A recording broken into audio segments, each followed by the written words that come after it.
Muy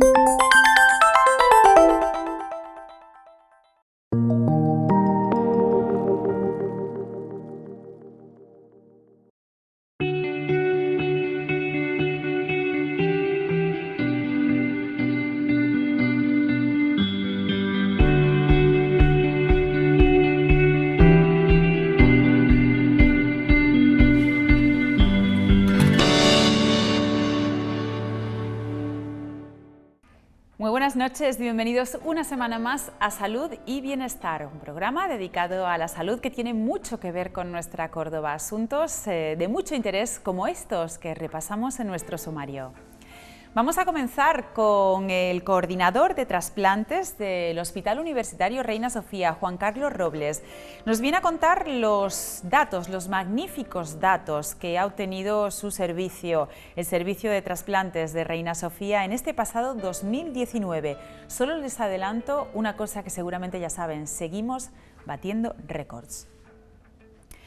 A continuación, nuestra nutricionista Alicia Salido nos ayudará a perder peso, esos kilos de más que tenemos después de las fiestas navideñas. Podemos hacerlo y además de una manera muy cómoda y fácil. A continuación, entrevistaremos a dos médicos de familia del Centro de Salud Posadas, porque ambas han recibido un premio por el cual han ayudado a numerosos pacientes de su demarcación a limitar el uso y el abuso de los medicamentos antidepresivos. Y por último, recibiremos a la directora de Aprender Pensando, una empresa cordobesa que nos ayuda a mediar en los conflictos familiares. Hoy además vamos a tratar con ella un tema de lo más interesante, la inmediatez.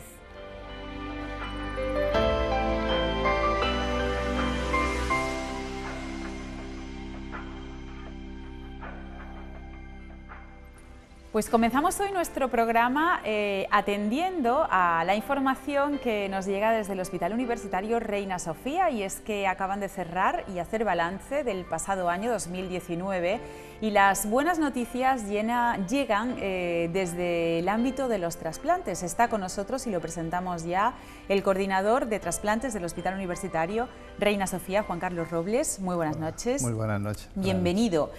Y nos encontramos con datos muy buenos para dar la enhorabuena, y es que Córdoba lidera la tasa de donación en Andalucía con 61,5 donantes por millón de población. Además, en este año 2019 ya se ha superado esa barrera de 8.000 trasplantes desde que se creó el servicio en 1979. Las tareas respecto al plan estratégico 50x22 que ha propuesto la Organización Nacional de Trasplantes también están cumplidos, porque propone alcanzar los 50 donantes por millón de habitantes y nosotros, como hemos dicho ahora, tenemos ya 61,5. Es decir, que el balance es excelente, que las cifras y los números en este servicio del hospital no dejan de crecer y que hay que darles la enhorabuena, ¿no? Efectivamente. Muchas gracias por la felicitación, que hago extensible, lógicamente, a todos mis compañeros, a todo el Hospital Reina Sofía, a todo el sistema andaluz de salud, lógicamente, y a todo el territorio nacional, nuestro sistema sanitario público. Yo creo que son datos bastante interesantes y bastante importantes. Eso, bueno, pues refleja el trabajo de muchas personas, diríamos, en la parte oscura de todo lo que es el proceso de donación y trasplante. Y lo que refleja fundamentalmente también es que nuestra sociedad andaluza, cordobesa y española, cada día tenemos más claro que nuestros órganos no nos los tenemos que llevar, sino que debemos de dejarlo aquí en la tierra, porque hay mucha gente que los necesita.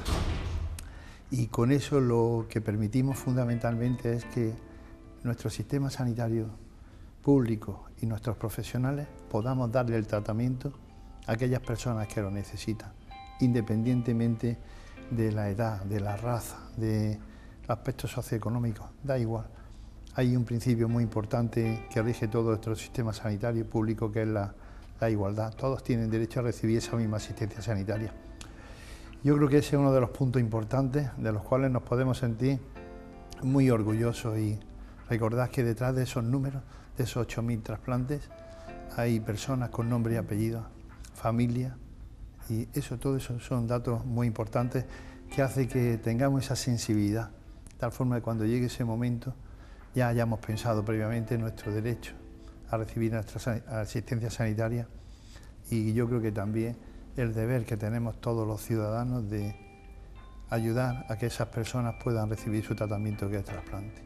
Digo esas personas, pero yo no sé lo que me va a deparar la vida y si yo algún día necesitaría algún trasplante, pero yo creo que ese acto de generosidad y solidaridad hay que hacerlo independientemente de lo que nos tenga deparado el futuro. Claro que sí. ¿Qué significa exactamente esa cifra de 61,5 donantes por millón de habitantes? ¿Significa personas que ya han donado? ¿Significa personas que están inscritas en el registro de donantes? ¿Qué quiere decir? Significa que son donantes que han sido reales y que han fallecido, han sido donantes y han ayudado a determinadas personas. Esos órganos se han distribuido por todo el territorio nacional. Las tasas se ponen habitualmente en millón de población para equilibrar, porque en números absolutos, si le digo que en Córdoba han sido 48 donantes y en Sevilla han sido, por ejemplo, 90, ¿qué es más, en Sevilla o Córdoba? De acuerdo a la población, lógicamente, contra más población debe haber más donación. Menos población, menos donación. Entonces, por eso se hace habitualmente en tasas por millón de población. Nuestra tasa en cuanto a la población, número de donantes absolutos, es decir, que han fallecido y han donado sus órganos en relación a nuestra población, es muy alta. Ha sido este año la primera de Andalucía, nuestra provincia de Córdoba. Pero no solamente hemos sido la primera en Andalucía, sino porque en Andalucía ha habido una tasa de 51 donantes por millón de población, sino que estamos también, lógicamente, estamos por encima de la media de todo el territorio nacional de España, que nos hemos quedado en 49 donantes por millón de población. Ojo, pero son datos muy importantes, es decir, que España haya tenido 49 donantes por millón de población significa que es un reto histórico.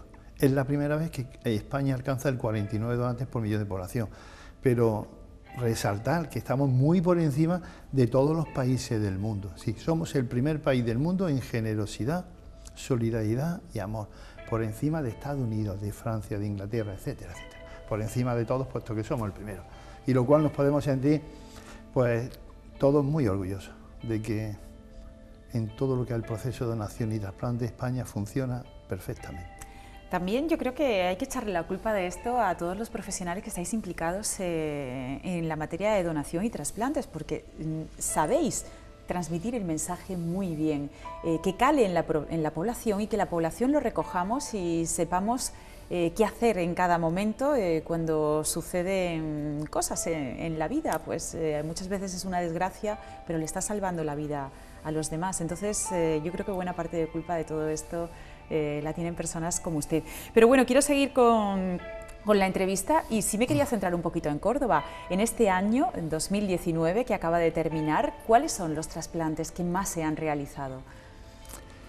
Se han hecho un total de 216 trasplantes entre órganos y tejidos, y los que más se han realizado han sido trasplante de riñón. 87 pacientes han recibido un trasplante de riñón. Muchos de ellos, porcentaje muy alto, han dejado la diálisis y eso es un punto muy importante, que es lo que le comentaba anteriormente. Son números que se traducen en tratamiento y que permite que esa persona mejore su calidad de vida. Después, en cuanto al trasplante hepático, el año 2019 se han realizado 59 trasplantes, de los cuales 9 han sido de niños, 9 han sido infantiles. Recordar también que somos el único centro de Andalucía que estamos acreditados para la realización de trasplante hepático infantil. No solamente de cadáveres, sino de donantes vivos. A veces la madre, pues, o el madre o padre, siempre hablamos con ellos para la posibilidad de que una parte de su hígado pueda donarse a su niño pequeño. ¿Por qué? Porque los donantes infantiles son muy escasos en España, afortunadamente. Hay pocos niños que mueren que llegan a ser donantes. Entonces se coge habitualmente, informamos a los padres de la posibilidad de que algún ser querido pueda ser donante. De hecho, hemos tenido donantes ya infantiles de hígado de una abuela, de una tía, etcétera, etcétera. Y lógicamente los cónyuges, fundamentalmente, o los padres, el padre y la madre. Después el trasplante de corazón, se han realizado 13 trasplantes, los cuales uno ha sido infantil. El trasplante de pulmón, hemos batido récords también este año. Por primera vez desde que se inició el programa de trasplante, allá por octubre del 93, se han realizado durante todo el año 2019, se han realizado 48 trasplantes. Bueno, son datos muy importantes, aunque la tendencia es incrementando porque también, al igual que el trasplante hepático infantil, somos referencia, es el único centro de toda Andalucía que realiza el trasplante hepático, el trasplante de pulmón. y bueno, la tendencia es incrementando y este año hemos batido récord. Por primera vez hemos hecho ese número tan importante de trasplantes de pulmón, aunque el año que viene posiblemente, si estoy aquí otro compañero, le diremos, hemos batido nuevamente récord y ha habido más gente que ha podido beneficiarse y recibir su tratamiento que el trasplante. También se ha realizado trasplante de páncreas, se han realizado 9 trasplantes de páncreas. No olvidemos los tejidos, que son las córneas. Córneas se han realizado más de 80 trasplantes de córneas y médula ósea también, o tejidos progenitores hematopoyéticos, como se define actualmente hace unos años, que se han realizado unos 78 trasplantes. Es decir, que el número es importante, pero hay que seguir luchando, hay que seguir concienciando, hay que seguir trabajando. Pedir ayuda a todo el mundo, como hoy, pues, a todos los medios de comunicación, que tanto nos ayuda en exportar o informar a nuestra sociedad, que vean que lo que donan se traduce en vida.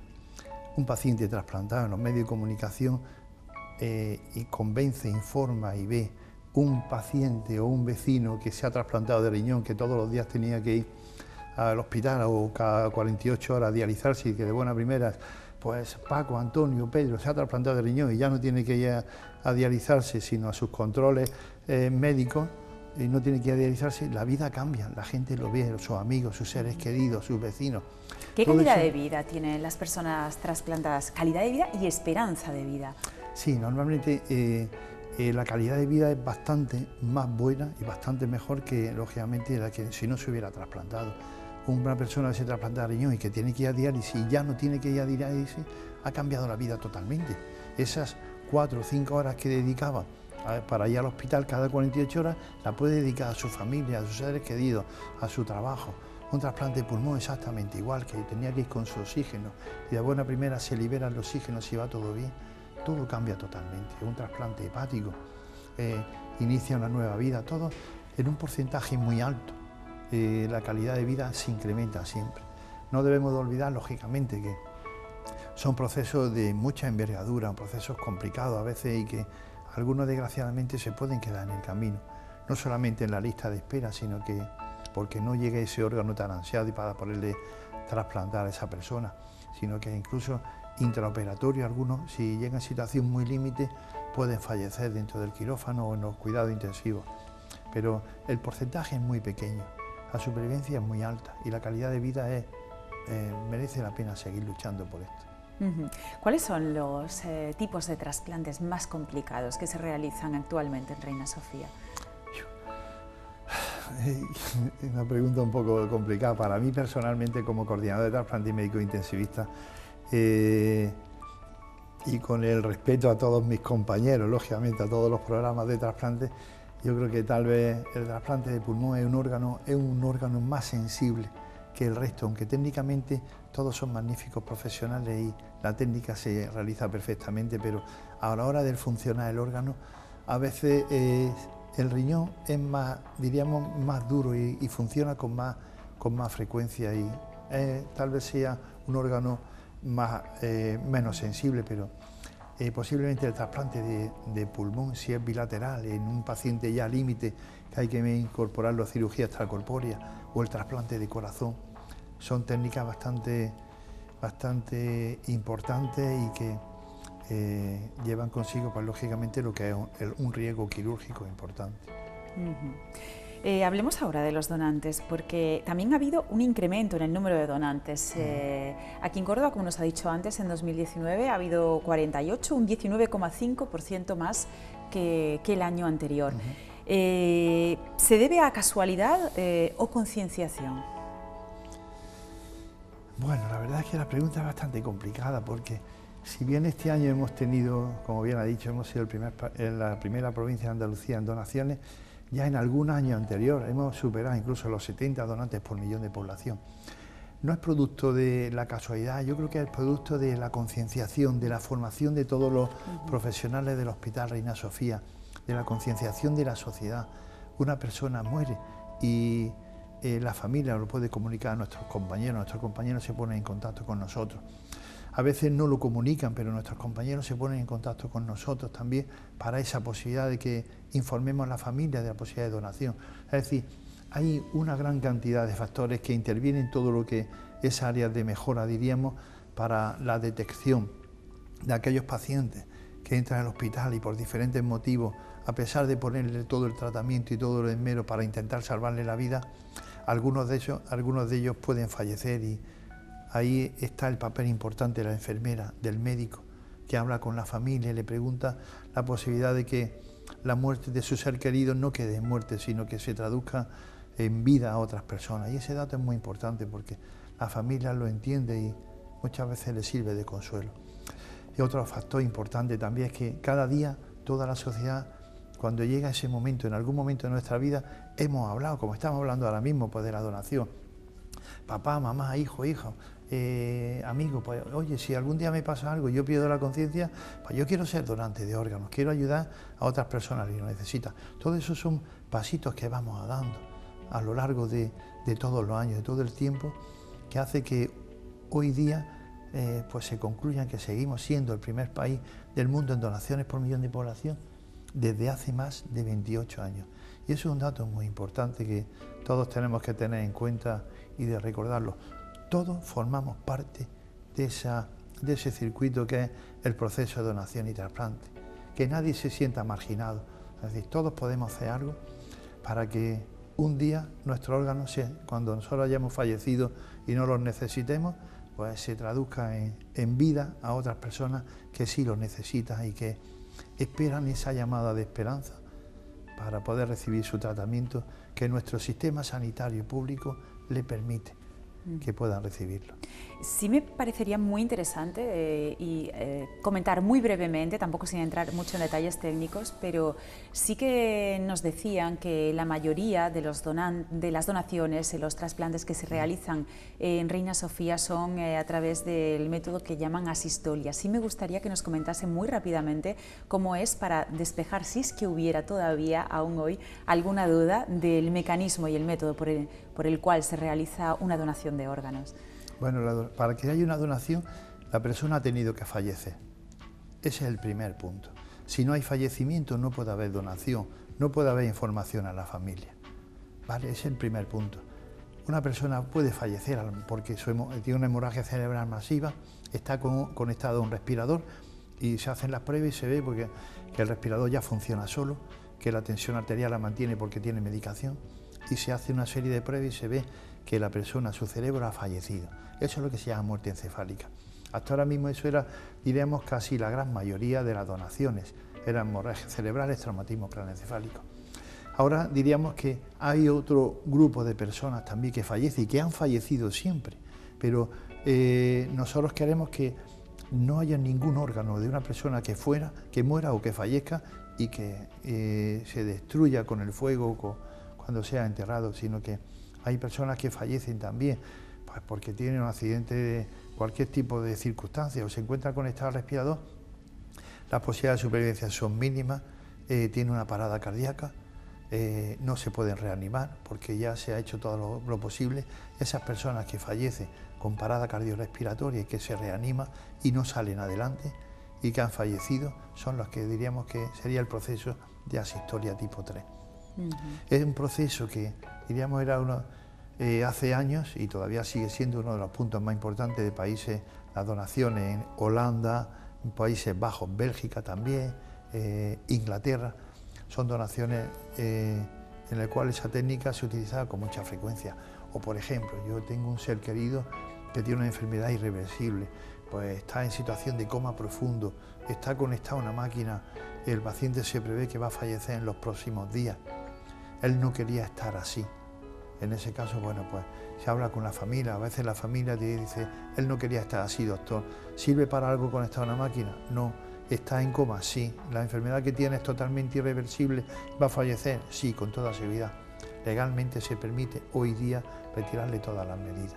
Pero hay que dejar claro que el proceso es totalmente irreversible y el médico no hace nada para quitar la vida, sino que es la enfermedad del paciente que es lo que le produce el fallecimiento. A diferencia de otras técnicas que ahora se están valorando, como es la eutanasia y todo eso, en el cual el médico sí juega un papel activo. En este caso, el médico no juega ningún papel activo, puesto que es la enfermedad irreversible del paciente la que le produce el fallecimiento. Hay otra cuestión muy interesante dentro del tema de donantes, y es que este año pasado, también 2019, el Hospital Cruz Roja de Córdoba se ha acreditado como centro autorizado para la extracción de órganos y tejidos. En este año 2020 ya se está trabajando con otros centros hospitalarios cordobeses para que consigan esa acreditación. Es muy importante porque todas las muertes que se producirían en estos centros hospitalarios también podían aprovecharse los órganos de estas personas, ¿no? Es muy importante que vayamos incrementando, es decir, hay hospitales en los cuales los pacientes fallecen, debe de cumplir una serie de criterios de acuerdo a la legislación vigente, en la cual ese fallecimiento se pueda traducir en vida, es decir, que esos pacientes que fallecen puedan llegar a ser donantes. Desde hace ya algunos años, bueno, tenemos el hospital de la Ruzafa, está acreditado para la realización de trasplante de córnea desde hace ya muchísimos años. Es un centro con una gran actividad de trasplante de córnea. Ahora la idea también, lo que se está trabajando es, como bien has dicho, que el Hospital de la Cruz Roja ya ha sido acreditado el año pasado.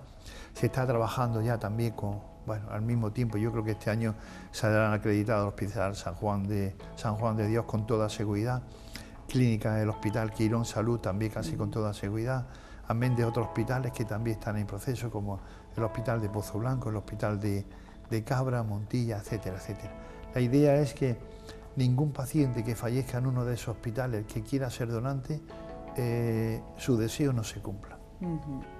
Y bueno, para terminar, sí que me gustaría también muy brevemente comentar que en todo este proceso del trasplante se implementan nuevas tecnologías y nuevos métodos de trabajo para la mejora y seguridad de los pacientes. Ahora, por ejemplo, se ha hecho este año una implantación de procesos de calidad y seguridad que en este caso tienen que ver con la microbiología, ¿verdad? Sí, efectivamente, continuamente estamos haciendo áreas de mejora, mejorando la seguridad de aquella persona que recibe un trasplante en cuanto a detección de infecciones precoces, tratamiento precoces, etcétera, etcétera. Así que vamos mejorando todo lo que es el entorno. La realización de un trasplante lleva consigo muchos factores y muchas áreas de mejora y lógicamente un plan de seguridad y un plan de calidad. ¿Qué lleva consigo eso? Que todo lo que es el proceso de donación y trasplante tenga un final bueno, feliz, y que ese órgano funcione, esa persona a la cual se ha realizado el trasplante. Todo eso desde hace tiempo se está trabajando continuamente. Cuando encontramos algún error, cuando a lo mejor un paciente fallece porque a lo mejor el injerto, el órgano no ha funcionado, porque ha llegado en muy mala situación clínica a quirófano y no ha sabido o no ha superado la intervención quirúrgica, hacemos análisis de por qué ha fallecido este paciente, y todo eso, diríamos, son áreas de mejora también. Lógicamente también microbiología, punto importante, nuevas técnicas quirúrgicas, nuevas máquinas para mejorar el procesamiento de que ese órgano pues funcione en cuanto se trasplante también. Todo eso se está trabajando desde hace años y bueno, yo creo que la idea es que aquella persona que necesita su tratamiento pues lo reciba y lo reciba en las mejores condiciones, puesto que son pacientes que están muy límites, su corazón no funciona, su hígado no funciona, sus pulmones no funcionan, y la única posibilidad de seguir viviendo es quitar ese órgano y poner otro. Ya no es darle medicina o darle fármacos, como ahora se está mejorando también mucho el tratamiento de la insuficiencia cardíaca. Por eso el número de trasplantes de corazón no se está incrementando tampoco, porque la medicación y todos los fármacos que se utilizan para la insuficiencia cardíaca hace que a esos pacientes ese corazón suyo se vaya recuperando. Todos esos son datos muy importantes y lógicamente estamos trabajando continuamente para que al final sea siempre feliz. Pues estamos seguros de que así es, y con estos datos provenientes de este año pasado 2019 no nos queda ni una sola duda. Gracias, Juan Carlos Robles, coordinador de trasplantes de nuestro Hospital de Reina Sofía, por haber estado con nosotros. Enhorabuena por estos datos y a seguir trabajando duramente en este caso, en este 2020. Muchas gracias, y solamente un pequeño comentario. Mi agradecimiento a toda la sociedad, a todas las personas que participan en el proceso de donación de trasplante. No puedo levantarme de esta silla sin agradecer también a todas las asociaciones de trasplantes que juegan un papel muy importante, a toda la actividad que se ha hecho en nuestro hospital el año pasado durante todo lo que es el 40 aniversario, a todo lo que es el proceso de donación y la promoción de la donación en nuestra ciudad, nuestra unidad de comunicación, nuestro agradecimiento. Y lógicamente mi recuerdo y mi agradecimiento a todos los donantes de órganos, a su familia y a todos los que el año pasado pues nos han dejado, y entre ellos mi recuerdo y mi cariño a mi amigo pues, José Luis Bermejo, que fue presidente de la Asociación Andalucía de Trasplante Hepático, y a mi amigo Paco, presidente de la Asociación A Pleno Pulmón, que no nos ha dejado, sigue en su pueblo, en la Rambla, pero ha dado un paso atrás en cuanto a la dirección que él tenía sobre la presidencia de la Asociación A Pleno Pulmón. Y por supuesto a todos vosotros, a todos los medios de comunicación, que hacéis posible pues, que estas buenas noticias lleguen a toda la sociedad de forma veraz y transparente.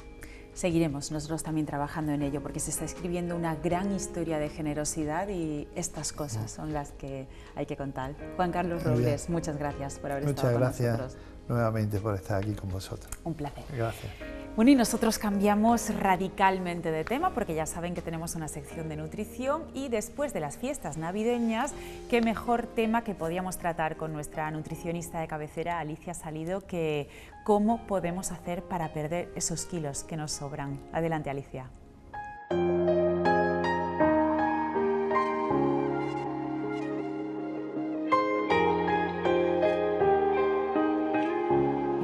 Después del programa anterior que dimos unos cuantos truquitos para después de las Navidades, que vienen muy bien, a lo mejor hay personas que con esos truquitos pues no les vale, o tienen algún tipo de patología, o a lo mejor quieren empezar a hacer una dieta. ¿Qué es lo que tengo que hacer? A mí me gusta, este tema me ha gustado mucho cuando me lo han propuesto, porque realmente enseñas a la persona a saber qué es lo que tiene que hacer y qué es lo que no tiene que hacer, ¿vale? Entonces, ¿qué es lo que tengo que hacer para ponerme a dieta? ¿A qué especialista tengo que ir? A ver, los médicos, si no son dietistas nutricionistas, lo que van a hacer es pues, darte unos consejos, pues, lógicamente de pautas de dieta, pautas de hábitos de vida saludable, tanto los endocrinos, médicos de medicina general, medicina estética, traumatólogos, cardiólogos. Cada uno tiene su especialidad. Pues la especialidad del dietista nutricionista es planificar, enseñar, educar y trabajar en la alimentación de los pacientes. Por lo tanto, si me quiero poner a dieta, lo más importante que tengo que acudir es a un dietista nutricionista. El dietista nutricionista es el que va a trabajar en tu plan de alimentación. No quiero que, me gustaría deciros que no quiero que se acuda a productos que no tienen validez científica, a dietas milagro, a dietas que cojo por internet, a dietas que le cojo a una vecina y que le ha ido bien. Ese tipo de cosas no tienen ninguna validez y no me van a enseñar a tener un hábito mantenido en el tiempo de vida saludable. Por lo tanto, no es nada recomendable que si me quiero poner a dieta lo tengo que hacer bien y tengo que acudir a un dietista nutricionista.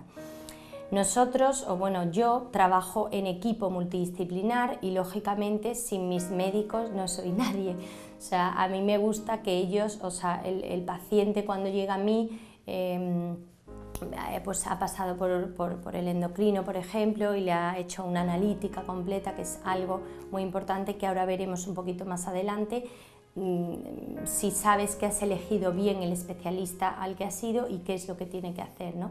Entonces, el trabajar de la mano con todos ellos es fundamental, porque nosotros somos una pieza más de la cadena, ¿no?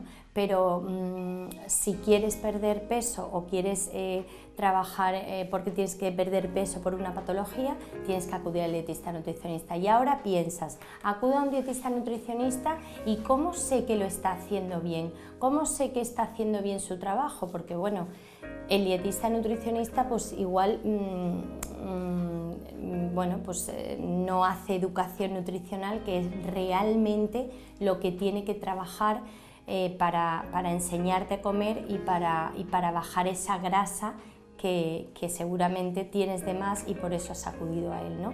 Entonces, ¿qué es lo que tiene que hacer? Cuando tú acudes a una consulta de un dietista nutricionista, lo que tiene que hacer, lo primero que tienen que hacer es hacer una evaluación, una ficha técnica personal, que le llamamos nosotros, en la que recoja todo sobre tus hábitos, horarios, historia clínica, analíticas. Es importantísimo que te pregunte muchísimas cosas sobre todo lo que tú haces en tu día a día. Es decir, necesitas recopilar toda la información necesaria para poder trabajar en el tratamiento. Entonces, te recogerá muchísimos datos sobre tus horarios, sobre alimentos que te gusten más o menos, sobre una historia clínica, si hay algún tipo de patología, si no la hay, si tomas medicación, si no la tomas, si tienes alergias alimentarias o algún tipo de intolerancia alimentaria, como ya hemos hablado en programas anteriores. Con todo eso tiene que recoger una analítica completa en la que determinen todos los valores que hay que ver para que una persona esté de un perfil lipídico, hemogramas, en fin, etcétera, que si te falta o está incompleta, él mismo te puede indicar todo lo que falta para que se lo traigas y pueda comprobar que todo está dentro de lo normal. Aparte de eso, tiene que hacer un recuerdo 24 horas y preguntarte desde cómo es tu cesta de la compra, si comes en casa, solo, no comes solo, cómo cocinas, qué tipo de cocina haces, desde que te levantas hasta que te acuestas, todo lo que haces durante el día. Y aparte de todo eso, tiene que hacerte un estudio antropométrico. El estudio antropométrico es muy importante para determinar, o sea, es el factor clave, porque sin él no sabemos equilibrar las calorías de una dieta, es decir, el peso, la talla, con un impedanciómetro si te hace con la impedancia, o medirte los pliegues cutáneos y los perímetros de cintura, cadera, en función de la actividad física, que también te tiene que preguntar qué es lo que tú haces. Si haces un tipo de deporte, pues eres más sedentario o no lo eres, o tienes un tipo de deporte un poco más completo, en fin. Todo eso te lo tiene que preguntar el dietista nutricionista y tiene que recogerlo en una primera visita. No vale que te den ninguna dieta en la primera visita. Y además es verdad que muchas veces los pacientes a mí me dicen, pero no me das nada. Digo, no te doy nada, porque es que con esto es con lo que yo tengo que hacer tu tratamiento. Entonces, con todo eso se recoge toda la información y se realiza el tratamiento y se le da cita al paciente pues, para la semana siguiente, para los 2 días y tal. Y cuando tú entregas el tratamiento, es muy importante que en ese tratamiento se recoja todo lo que el paciente, o sea, personalizas una dieta para ese paciente en función de todo lo que has recogido en la consulta anterior. En ese tratamiento lo adecuado es, aparte de planificar la dieta en una dieta hipocalórica, si el paciente tiene, según las mediciones antropométricas, un exceso de peso porque quiere venir a bajar peso. A veces tienen un peso adecuado, pero tienen una grasa un poquito más alta. Entonces ahí tú le explicas al paciente qué es lo que tiene que bajar. El peso no es importante, es la grasa. Eso también me gustaría que se me oyen algunos médicos que tiene que bajar 10 kilos. No, vamos a ver, es que 10 kilos no. Es que tenemos que evaluar la grasa que tiene y en función de la grasa determinar la grasa que tiene que bajar y llegar a unos niveles adecuados, a unos pliegues adecuados a nivel abdominal, que es donde está la grasa más perjudicial para el cuerpo, ¿no? Entonces eso es muy importante también, que nosotros lo evaluemos y que se lo contemos al paciente, porque si no el paciente no sabe qué le estás poniendo. Entonces le explicas todo lo que tú haces absolutamente en el tratamiento. Esa es la base del tratamiento, pero a partir de ahí tú tienes que educar en hábitos saludables, tienes que enseñar si come en familia, la planificación de la dieta es una planificación familiar en la medida que puedas, no se hacen 2 comidas, solo se trabaja con una comida y una cesta de la compra para todo el mundo que esté en casa. Entonces, todo eso el dietista nutricionista lo tiene que explicar al paciente en función de lo que le ha contado en su consulta anterior, y además tiene que calcular unas calorías y tiene que calcular un gramaje, es decir, las dietas que tienen peso no. Vamos a ver, las dietas que tienen peso, o sea, la dieta tiene que tener un peso, porque si no tiene un peso no sabes lo que le estás poniendo al paciente. Entonces no es que tú tengas que pesar todo el tiempo, lo único que tienes que hacer es calcular bien aproximadamente o pesarlo una vez y ya saber cómo tienes que llenar tus platos, tu vajilla. En casa tú tienes controlado eso y ya lo sabes, o sea, eso es algo que es fácil, y además al planificar bien la alimentación pues también tu apetito se irá regulando y no te notarás con tanta hambre y demás, ¿no? Entonces eso te lo tienen que explicar bien, y te tienen que explicar cómo se planifica a lo largo de la semana, y no, ahora te pongo esta dieta y te pongo, en vez de tomate, judías verdes, en vez de carne de pollo, carne de ternera. No, o sea, hay que explicar cómo yo diseño el menú. Pues mira, mi menú está diseñado de esta manera y tienes que planificarlo así, y en casa tienes que comer estos platos de primeros, estos platos de segundos, si comes más verdura de primero y de segundo es el alimento que más calorías tienes, pues tienes que controlarlo un poquito más, tienes que comer esta frecuencia de consumo semanal, tantas veces a la semana legumbre, tantas carnes, tantas pescados, tal. Y todo esto te pongo un ejemplo de menú. El ejemplo de menú es un ejemplo de menú, bueno, estandarizado o personalizado dependiendo del tiempo que tengas en cada consulta, pero el paciente tiene que saber cómo tú haces el trabajo.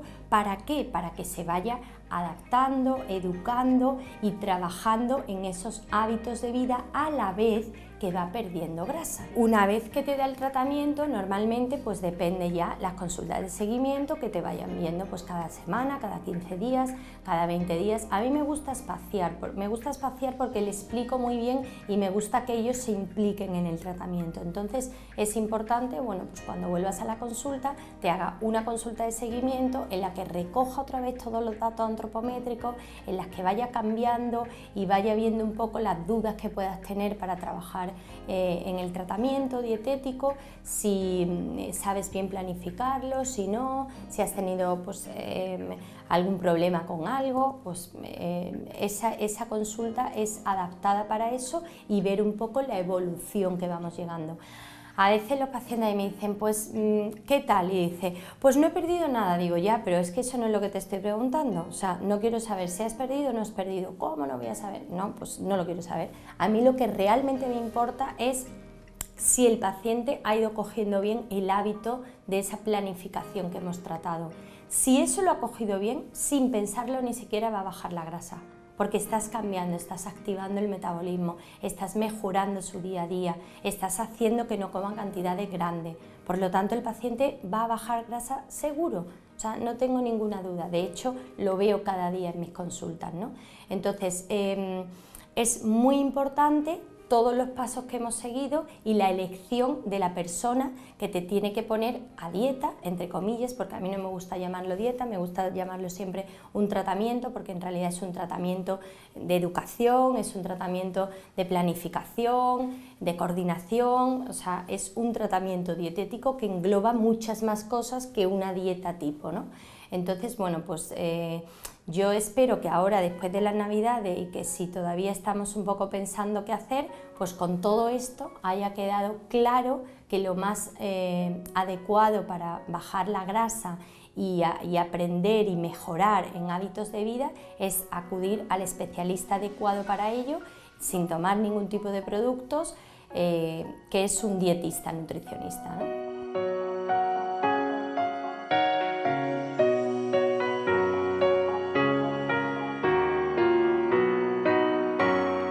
Pues interesantes consejos siempre los que nos da nuestra nutricionista de cabecera, Alicia Salido, para en esta ocasión saber cómo podemos perder esos kilitos que nos sobran y más después de estas fechas navideñas. Bueno, pues nos vamos a continuación a hablar con dos profesionales de la medicina. Son dos médicos de familia que trabajan actualmente en el Centro de Salud de Posadas. Las presentamos ya, Esther Navarrete, muy buenas noches, y Fátima Silva, muy buenas noches. ¿Por qué? Pues porque Han sido premiadas. Presentaron el pasado año un trabajo de investigación realizado en el Centro de Salud. Han obtenido unas conclusiones de lo más interesantes y han sido premiadas a nivel nacional con el galardón Josep Manuel da Pena. ¿En qué ha consistido el trabajo? Ellas, mejor que nadie, lo pueden contar, aunque tiene mucho que ver con el consumo de antidepresivos. Esther o Fátima, no sé, una de las dos que nos quiera contar en qué ha consistido exactamente este trabajo y por qué le han dado tanta importancia como para haber obtenido un premio a nivel nacional. Bueno, buenas noches. Vamos a ver, nos encontramos en nuestro centro de salud con que nos dio la sensación de que había muchos pacientes que tenían medicación antidepresiva. Y hablando con algunos de esos pacientes en consulta, nos pareció en un primer momento que quizás la medicación no estaba bien puesta. Entonces decidimos hacer un estudio primero, ponernos en situación, ver quiénes eran verdaderamente esos pacientes, si efectivamente había más que en el resto de la población general, y después de eso dijimos, bueno, ya tenemos estos pacientes que son reales, que consumen de verdad. Pues vamos a ver si quedando con ellos en varias ocasiones, teniendo consultas programadas a lo largo de 6 meses, conseguimos o que continúen consumiendo los antidepresivos en el tiempo y la forma que deben hacerlo, ¿de acuerdo? O si podíamos retirarle esa medicación. Eso fue el trabajo durante 6 meses, eso es en general el trabajo. El trabajo hace referencia a la intervención mediante entrevista clínica secuencial. En eso consiste, durante ese periodo de tiempo de 6 meses, realizar una entrevista tras otra para ver la evolución de los pacientes, ¿no, Esther? Sí, como ha dicho eso, quedar con los pacientes, como ha comentado Fátima, y de forma programada y quedar con ellos para eso, no para otra consulta, otro motivo de consulta, sino para la entrevista clínica, eso de los antidepresivos que estaban tomando, el motivo por el que lo estaban tomando, desde cuándo lo llevaban tomando, y de esa manera, hablando con ellos, muchas veces también haciendo psicoterapia en la consulta y hablando con ellos, fuimos secuencialmente a los 15 días, al mes, a los 3 meses, hasta los 6 meses, quedando para ver el consumo antidepresivo y ver la retirada que íbamos haciendo. ¿Por qué se consumen antidepresivos? Está muy clara la concepción cuando es para paliar una depresión, pero ¿por qué estimabais que había más población de la debidamente oportuna tomando este tipo de medicamentos? Vamos a ver, tener una depresión como una enfermedad no es tan fácil. Tener un problema, tener algunos de los síntomas que se pueden confundir con depresión, sí es más normal, ¿de acuerdo? Pero ciertos síntomas o varios síntomas unidos, la dificultad para el llanto fácil, la dificultad a lo mejor para tener ganas de sentir placer en algunas situaciones, eso no forzosamente tiene que ser una depresión si no va unido a otras cosas. Y eso no necesita de medicación, necesita de otra ayuda, de posiblemente una autoayuda y ayuda de profesionales, pero de otra manera que no es con medicación. Entonces, hay muchas veces que tanto los pacientes confunden un problema familiar, un problema de salud, otro problema de salud, lo confunden con depresión y nos solicitan medicación, y por otro lado nosotros en muchas ocasiones, pues ante algunos síntomas que nos cuentan los pacientes, podemos confundirlos también y poner una medicación que no es necesaria para eso. Hay otras enfermedades, como de tiroides, otros abusos de sustancias que pueden dar síntomas que se pueden confundir con la depresión, pero no lo son, y hay que tratar esas otras enfermedades en lugar de tratar con medicación antidepresiva. ¿Qué os encontrasteis cuando empezasteis a entrevistar pacientes? ¿Muchos tomaban cuando no debían? ¿Qué problemas tenían y cómo intentasteis solucionarlos? Sobre todo el tiempo de evolución. Había pacientes que llevaban 3 años o 4 o 5 tomando antidepresivos, cuando el motivo de esa toma de medicación había desaparecido. No sé, a lo mejor era un divorcio o un problema de una enfermedad, que eso ya había desaparecido, pero el paciente continuaba tomando la medicación. ¿Por qué? Por inercia, porque no se habían planteado, porque no lo quieren retirar, porque eso le vaya a hacer sentirse peor y entonces le dan miedo a retirar esa medicación. Hay también muchos falsos mitos sobre la dependencia de esa medicación o de que no pueden seguir para adelante con esa medicación, y muchas veces ya no saben que con tanto tiempo de evolución no está haciendo el efecto que tiene que... Efecto ninguno. que tiene que hacer. ¿Qué pasó cuando retirasteis la medicación a determinados pacientes?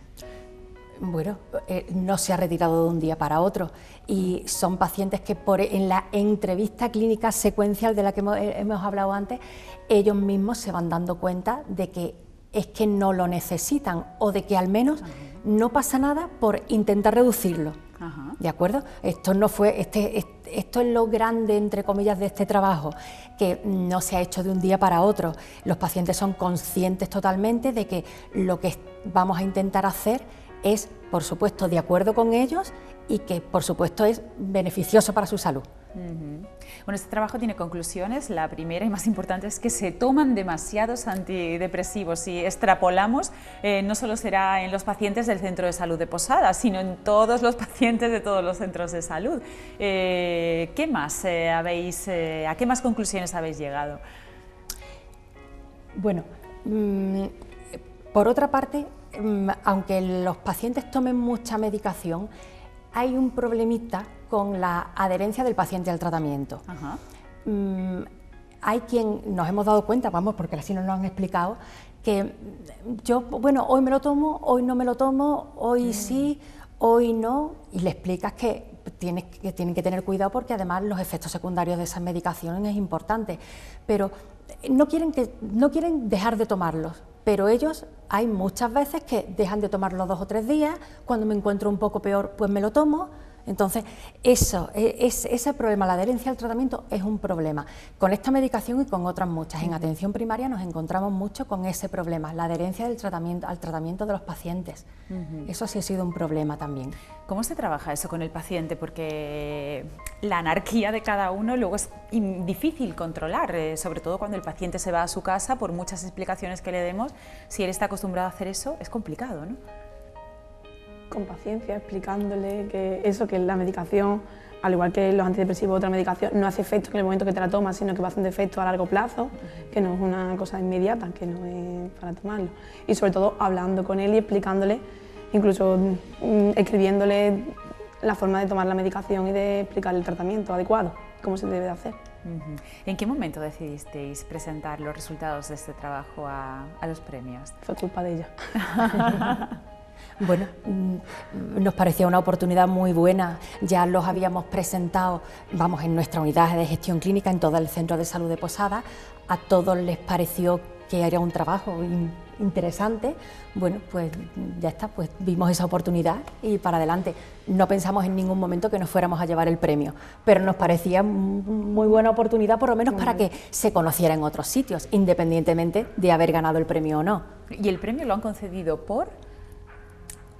Lo han concedido el motivo por el que lo han concedido, porque es una investigación de gran relevancia, porque se puede extrapolar a muchas situaciones. Se puede extrapolar a muchas situaciones, pero sobre todo ha sido porque es una intervención de cara al paciente, un paciente real, los pacientes que tenemos nosotros en consulta, que conocemos a ellos, conocemos su contexto familiar, su contexto social.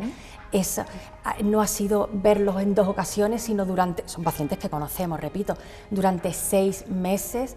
Es bastante trabajo, eso es bastante también trabajo. Porque es de atención primaria, y es una cosa muy importante de atención primaria, que no es una investigación a nivel de laboratorio o a nivel sino de la atención primaria, que el premio es de un médico de familia de atención primaria que falleció. ¿Pensáis que se podría poner en práctica vuestra metodología de trabajo en diferentes centros de salud y hacer un estudio un poco más pormenorizado de lo que toma cada paciente, por qué, y realmente actualizar esa medicación? Claro, nos parece muy interesante y se podría hacer. El problema que tenemos nosotros es, en atención primaria, los médicos de familia, tenemos un gran problema de tiempo. Porque esto necesita consultas saturadas tiempo, y demás. Esto claro. necesita tiempo, pero se podría hacer, claro que sí, y seguramente que se obtendrían unos resultados tan buenos como los que hemos obtenido nosotros o incluso mejores, que seguramente habremos fallado en muchas cosas, posiblemente, ¿de acuerdo? Pero sí, claro que sí. Tenemos el problema de tiempo. ¿Están ahora mismo enfrascadas en otro tipo de investigación, en hacer algún otro tipo de trabajo para sacar a la luz algo más interesante de más o medicina menos. en atención primaria? Sí, tanto las dos estamos haciendo, yo estoy haciendo la tesis doctoral Ajá. y entonces estoy también metida en un trabajo de investigación sobre el síndrome de apnea del sueño, Ajá. que es otra patología prevalente en atención primaria y de importancia. Entonces ahí estamos, pero eso no se puede decir todavía nada porque estamos en fase de trabajo de campo.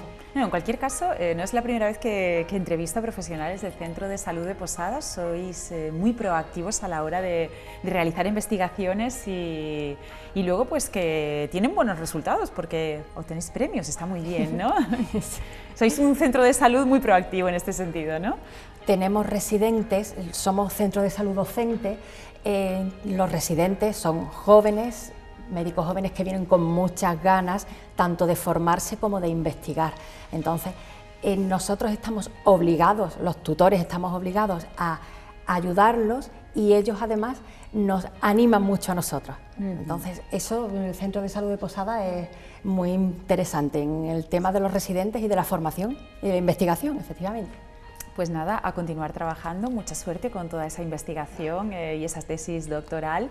Gracias por hacer que la vida de los pacientes al final sea cada día un poquito mejor y bueno, pues a continuar y aquí tenéis vuestra casa para contarnos todo lo que deseéis. Muchas felicidades. Muchísimas gracias. Recordamos Esther Navarrete y Fátima Silva, ambas Muchas gracias. médico de familia de este Centro de Salud de Posadas. Gracias por habernos acompañado. Muchas gracias. Bueno, y nosotros nos marchamos unos minutos, poquitos a publicidad, pero volvemos enseguida que tenemos más programa para mostrarles.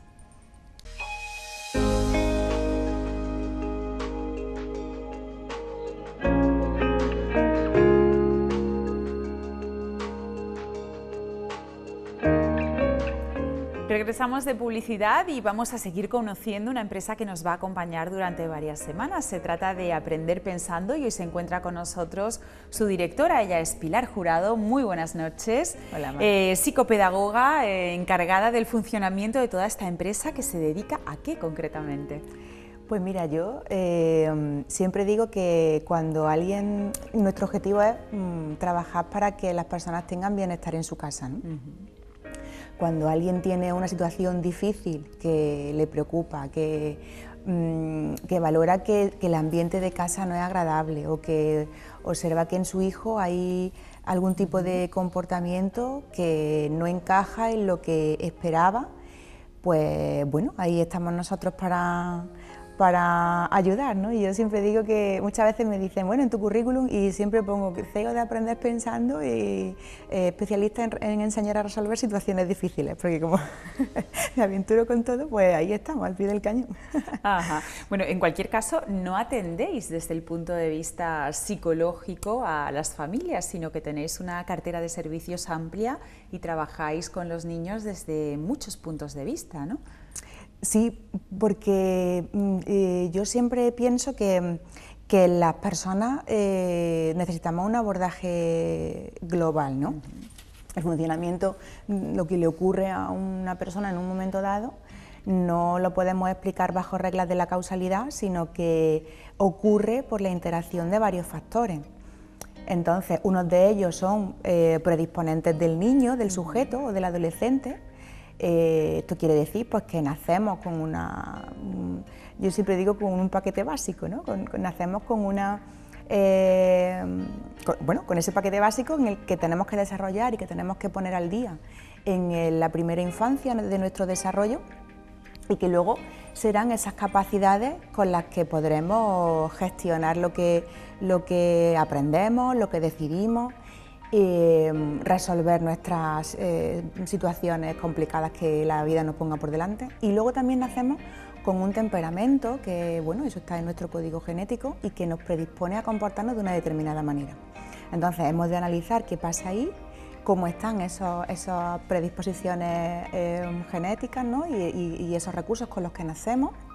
Y luego también ese niño no vive aislado en una cápsula, sino que interacciona y se desarrolla en un contexto familiar y en un contexto escolar. Entonces, en nuestro trabajo lo que hacemos es atender todas esas áreas y están abordadas por diferentes ramas de de trabajo que yo siempre digo con evidencia científica, ¿no? Desde la psicología basada en la evidencia científica, desde el área de logopedia y del lenguaje, desde el área del desarrollo psicomotor y fisioterapia y desde el área de intervención educativa y pedagogía terapéutica, pues todas complementan aquello que necesita un niño y un adolescente, ¿no?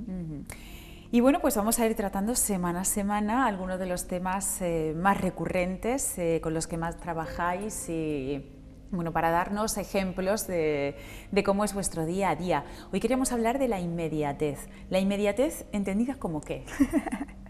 Entendida como falta de paciencia, ¿no? ¿Del niño o del padre? De todos. De todos en general. Claro, sí, porque, bueno, siempre un aspecto que abordamos de forma muy importante en Aprender Pensando es el asesoramiento educativo, ¿no? Esto es una tarea que desarrollamos con los padres de los niños o de los adolescentes y es algo que a mí me gusta difundir porque creo que hay mucho que se puede evitar y prevenir si los padres actuamos de una determinada manera desde que nuestros hijos nacen, porque hay muchos trastornos del desarrollo, muchos desajustes, incluso dificultades de aprendizaje que se vienen sobrevenidos pues de unas condiciones o de una toma de decisiones en la educación de los hijos que a lo mejor no son las más convenientes en un momento dado, ¿no?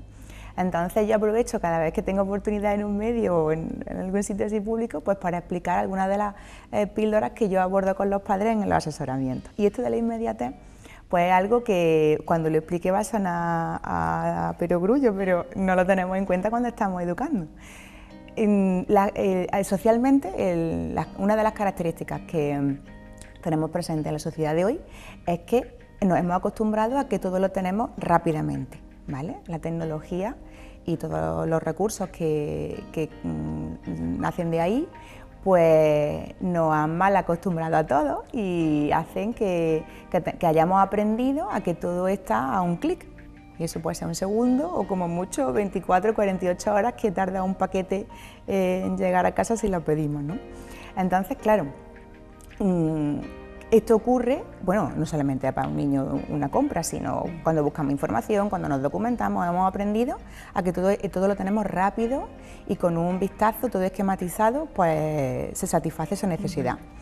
Esto que en la sociedad de hace unos años no estaba, pues condiciona que todos aprendamos, y ellos también, a que todo lo tenemos rápido e inmediato.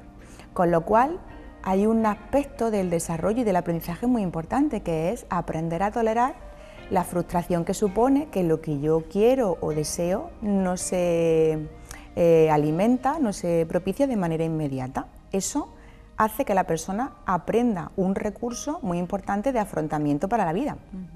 De afrontamiento al malestar, de afrontamiento cuando, bueno, un proyecto no sale, de afrontamiento al malestar que genera aprender, que eso siempre se nos pasa, ¿no? Y cuando los hijos se enfrentan a aprendizajes básicos del cole, eso les supone o les genera malestar porque tienen que aguantarse con algo que no les apetece en un momento dado, ¿no?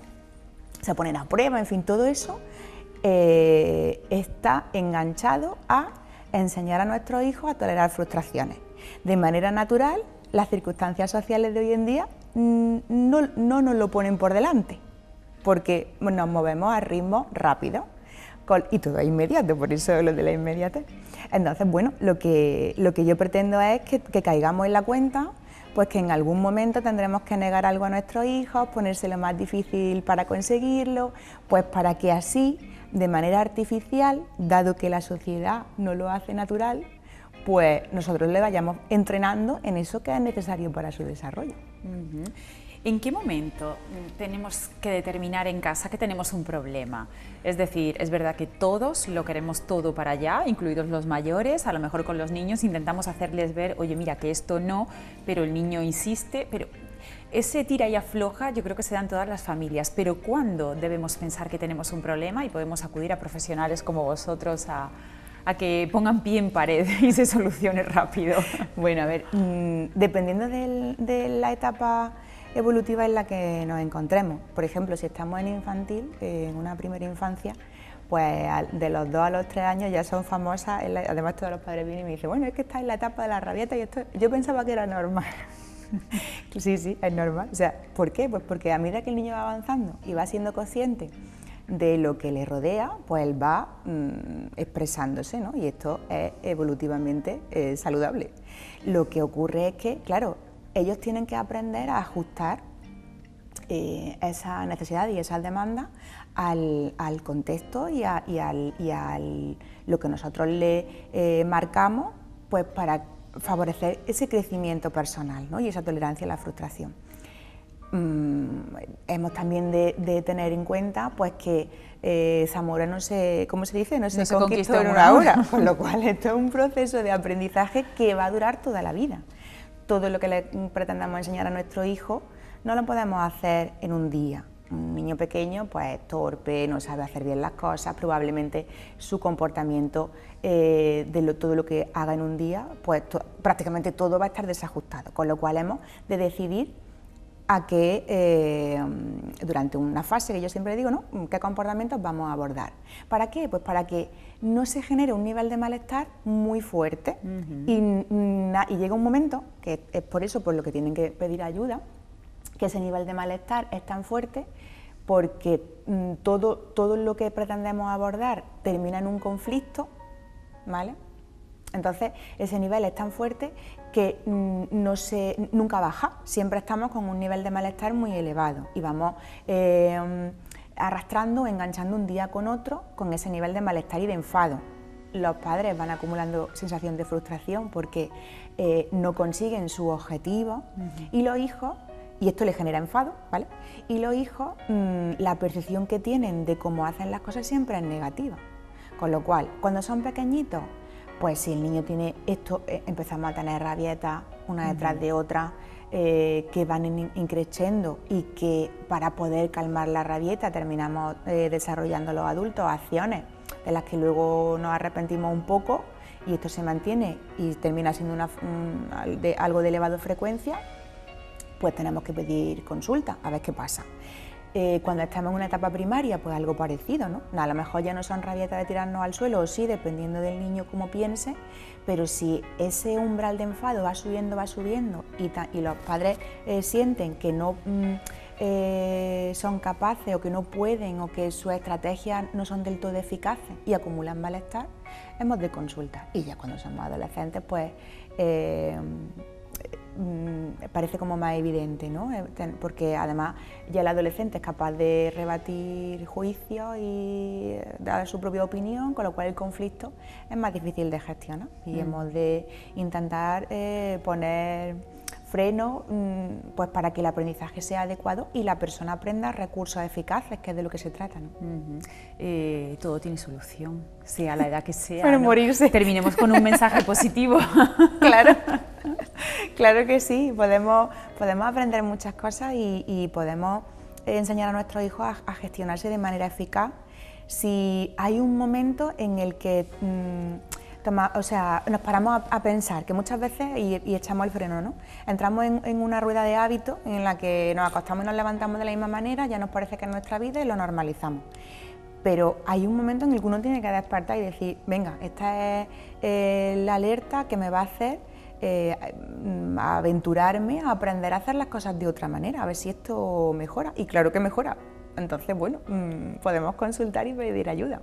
Pues claro que sí, pues tenemos un sitio en Córdoba, Aprender Pensando, donde podemos encontrar ese punto que nos hace falta para que la situación en casa mejore y nuestra convivencia entre todos, padres, hijos, hijos, padres, padres, padres y hermanos, hermanos, marche todo a la perfección. Pilar, gracias por estar con nosotros. Muchas gracias a vosotros. Seguiremos con Aprender Pensando y contigo cada semana para ir tratando temas de lo más interesantes y sobre todo que nos ayuden en casa a que el tiempo que pasemos con los nuestros sea lo más agradable posible. Ha sido un placer. Igualmente. Bueno, y pues con Pilar y con Aprender Pensando nos vamos a marchar por esta semana, pero recuerden que volvemos el próximo jueves a las 9 de la noche aquí en Procono Televisión Córdoba. Gracias por habernos acompañado y hasta la semana que viene.